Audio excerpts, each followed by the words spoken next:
नमस्कार दोस्तों, आज के हमारे इस वीडियो में हम आपके लिए मंगलवार व्रत की कहानी लेकर आए हैं। किसी नगर में एक बुढ़िया माई अपने बेटे के साथ रहती थी। बुढ़िया माई हनुमान जी की परम भक्त थी। नियम से हनुमान जी की पूजा पाठ करती और हर मंगलवार हनुमान जी का व्रत रखती। मीठा रोट बनाकर हनुमान जी को भोग लगाती थी। वो ना तो मंगलवार को मिट्टी खोदती, ना ही घर लीपती थी। बुढ़ी माई के बेटे का जन्म मंगलवार को हुआ था, इसलिए उसका नाम मंगलिया था। एक दिन हनुमान जी बुढ़ी माई की परीक्षा लेने के लिए मंगलवार के दिन एक साधु का वेश धरकर बुढ़ी माई के घर आए और बोले, है कोई हनुमान भक्त जो मेरी इच्छा पूरी करे। साधु की आवाज सुनकर बुढ़ी माई बाहर आई और बोली, क्या चाहिए महाराज? वो बोले, मैं भूखा हूँ, भोजन बनाऊंगा, तुम मुझे अपना आंगन और चूल्हा लीप कर दे दो।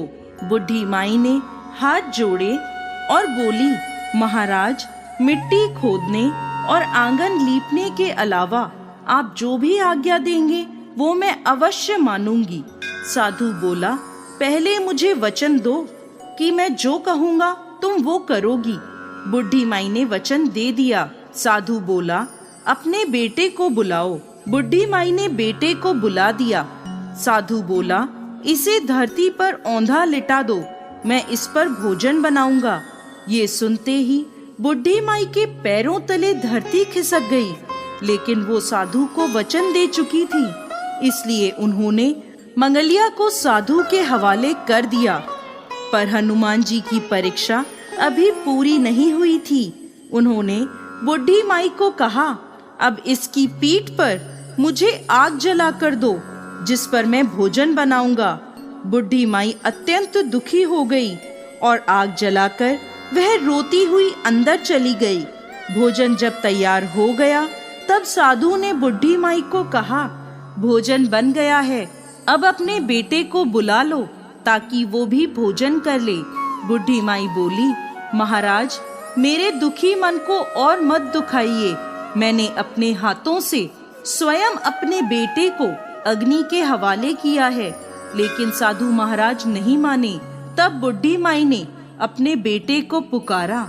बुढ़ी माई के आवाज लगाते ही मंगलिया हंसता हुआ घर के अंदर आया और बोला, हाँ माँ।